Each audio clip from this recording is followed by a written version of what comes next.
iPhone 15 Pro Max versus iPhone 15 Pro Max. Isang 6,000 pesos and isa dito is 81,000 pesos. Can you tell the difference? Anong pinagkaiba nila? Tara, pag-usapan natin in this video.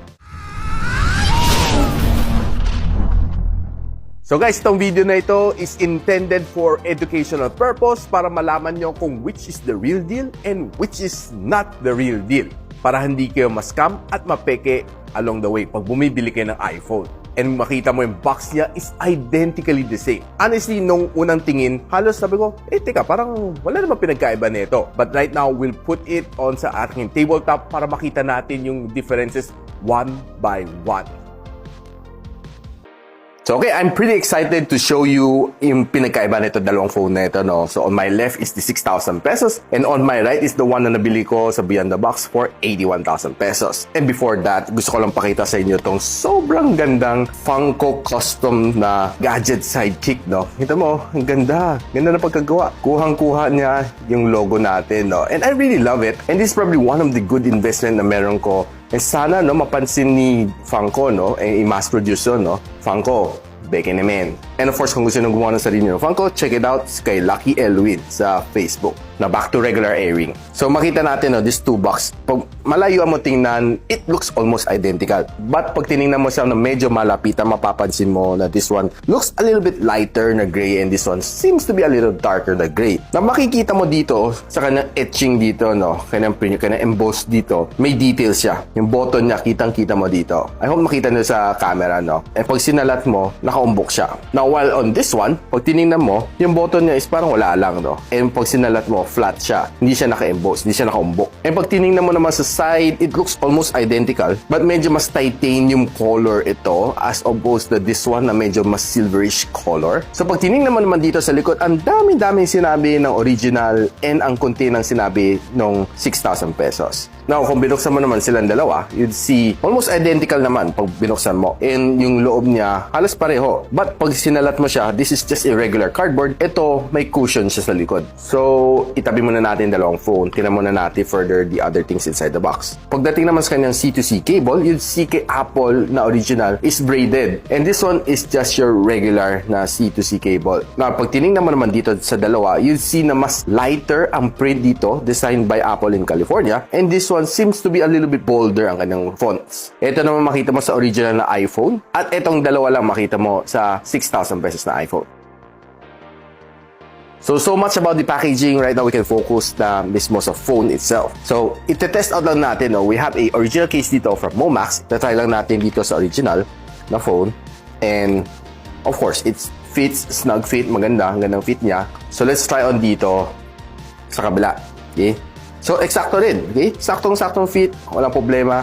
Okay? So, it's interchangeable ang case niya. So, kita natin na yung kanyang dimension, everything is exactly the same. Now, pagmasdan naman natin ang kanyang camera module. So, kita natin, it looks almost the same pag pinagtabi mo siya. But, pag tinignan mo mabuti, this one, ang kanyang ring dito, it seems to be a little bit thinner compared to this one. Though, hindi masyado mahalata sa inyong mata. But, pag tinignan mo mabuti, medyo mas makapal kunti ang border ng ring nito. And pag sinalat mo siya, this one is flat. But ito, pag sinalat mo, nakaumbok ang kanyang glass lens. Medyo mas lubog ang kanyang ring.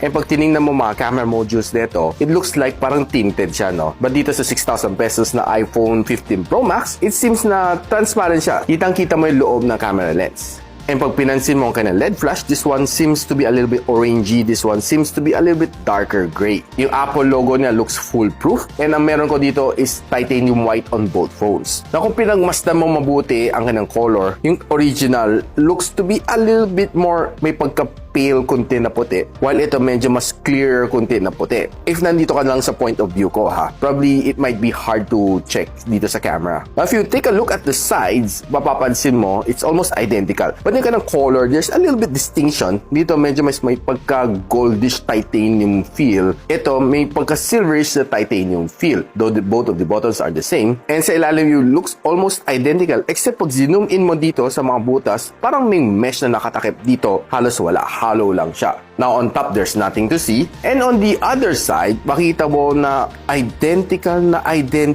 ang kanyang action button, ang kanyang volume rocker, and of course, ang kanyang SIM tray. But if you eject this one is dual SIM, and this one is single SIM. So, eject lang natin to sa original. You'll see a 1 SIM slot dito, and the other side, wala. Pag in-eject mo naman doon sa 6,000 pesos na iPhone 15 Pro Max, you'll see SIM 1 and SIM 2. Now, checking the screen looks the same except pag nag-boot up na. Essentially, pag binoot up mo, makita mo na yung speed, no? So, 3, 2, 1, buksan natin. Makita mo, this one is a white one and the original is a color black. I'm not sure, no, kung sinet ko dahil sa dark theme or hindi, but I don't think it has anything to do with it. So, nakita nyo na nag-boot up na agad si iPhone 15 Pro Max na original, and this one is taking a little bit of a time to boot up. And by the way, naka-eSIM nga pala ako dito. Ito walang eSIM. So yun, finally nag-boot up na siya. Ang wallpaper niya is parehong-pareho. Parang sinerox lang, kinopya lang. Yeah, to my surprise na it looks very the same. Okay, so let's swipe up. Kita mo yung animation na ibang-iba. But yung kanyang pag pumasok ka dito, it looks almost the same. I would say really it's foolproof almost pag hindi mo masyado napapansin. But if you take a quick look dito sa kanyang Wi-Fi logo, seems to be thicker compared dito sa kanya. Pag tinignan mo ang Wi-Fi logo dito sa original versus dito sa 6,000 pesos, it seems to be thicker and mas may mas may dating lang naman siya. And yung time din dito is a little bit bolder compared to this one. Now, you'd be really surprised to look at yung mga icons, no? It looks almost identical. Mapapansin mo talaga na parang, uy, kopyang-kopya. Now, if you swipe it left and right, makita mo very evident dito ang lag sa iPhone 15 Pro Max na 6,000 pesos, no? As opposed dito sa original. Very, very smooth. Now, if you drop down, delay siya, no? Kita mo. But it almost looks the same, to my big surprise. And before ko makalimutan, no, papapansin mo dito ang kanyang baba is thicker as opposed dito sa 15 Pro Max na manipis ang kanyang chin. But yung size is almost identical. Na pag tinignan mo ng mga notification center, it almost looks the same. Makita mo talaga may lag siya, no? So let's just quickly check a shorts dito para itabi lang natin side by side, no? So nakita nyo, may slight delay dito in terms of loading the video. Makita mo yung resolution talaga. This one, I think, is only up to 720p. And ito, alam naman natin, ang display na kaya ng iPhone 15 Pro Max na original. So, pag tinignan mo mabuti ang kanyang video quality, it's really a far cry. So, isagad lang natin volume na ito.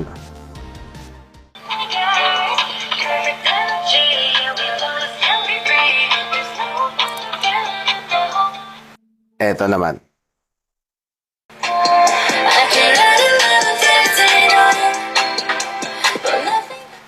Okay, walang-wala ang sounds nito, mahina siya. Ito, malakas.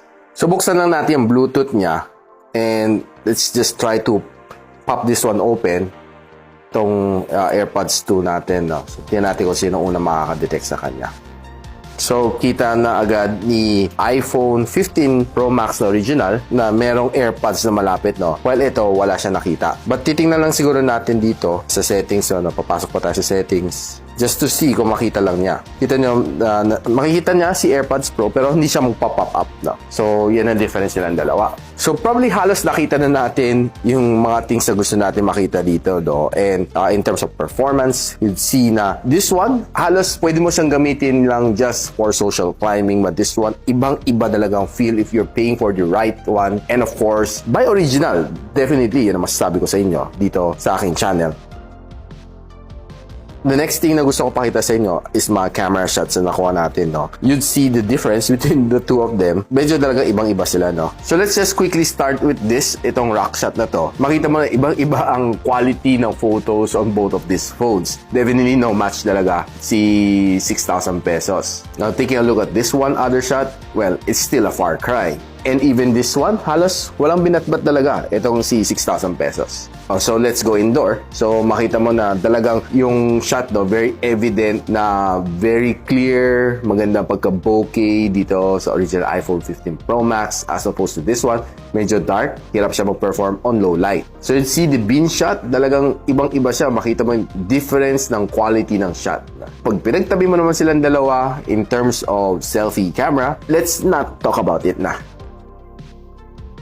So guys, alam nyo na which is the real deal and which is not the real deal. So ngayon, after watching this video, I'm pretty sure na alam nyo na what to check para hindi kayo ma-scam at mapeke pag bumibili kayo ng iPhone. And of course, again, a word of disclaimer, hindi tayo nagpo-promote ng peking iPhone dito, but just to give you an educational video bago kayo ma-scam sa inyong binibilhan. So guys, with that said, kung nagustuhan nyo itong video nito, don't forget to share to your friends, and a sub to this channel would definitely be awesome. I'll see you on the next one. And so, ako para si Richmond, and you're watching Catch It Sidekick. Like and subscribe to my channel. Don't forget to hit that notification bell.